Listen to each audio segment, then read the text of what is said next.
Australian Survivor, Brains vs. Brawn II has begun, and the fourth player was eliminated in episode 3 because there was also a medevac.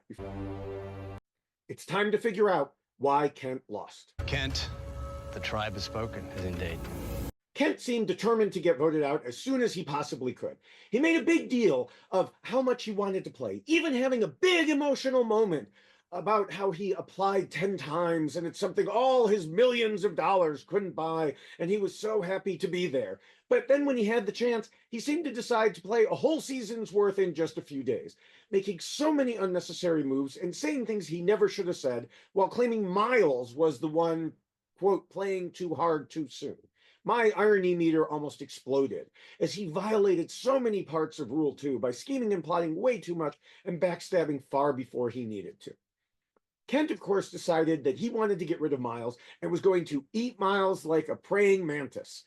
As Rich said, there's something wrong with Kent.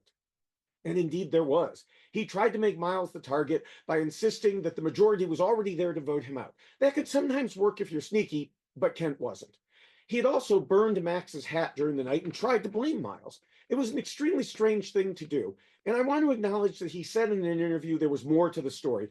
But I don't really care. It was still a dumb idea. Even dumber was when he told everyone at Tribal Council, completing the Rule 2 trifecta by failing to keep his scheming secret. After that, people talked about Kent torching his own game along with Max's hat, and he was simply not the type of person they wanted on their tribe. This was a perfect example of something I've discussed before.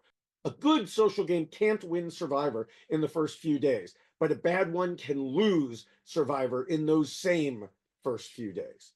As one of the others said, he doesn't have great gameplay, but he thinks he's doing it all in the name of this incredible Survivor play when he's really just this big idiot. There was some pushback against the plan to vote out Kent because he was so obviously a bad player that he wasn't a threat. But it didn't matter. People wanted him gone. Now, I will say, in the same interview I mentioned, Kent said he wasn't sleeping due to a back injury, and the person we saw on TV is not like him in real life, more like him on steroids. Now, I can believe that, but we can only judge his behavior in the game, and it indeed was like someone playing on steroids. Too much, too soon, too angry. And that is why Kent lost. Be sure to subscribe for upcoming future mini WhyXLost videos all season long, and watch for separate short videos with my thoughts on some of the more interesting or funny points of the game.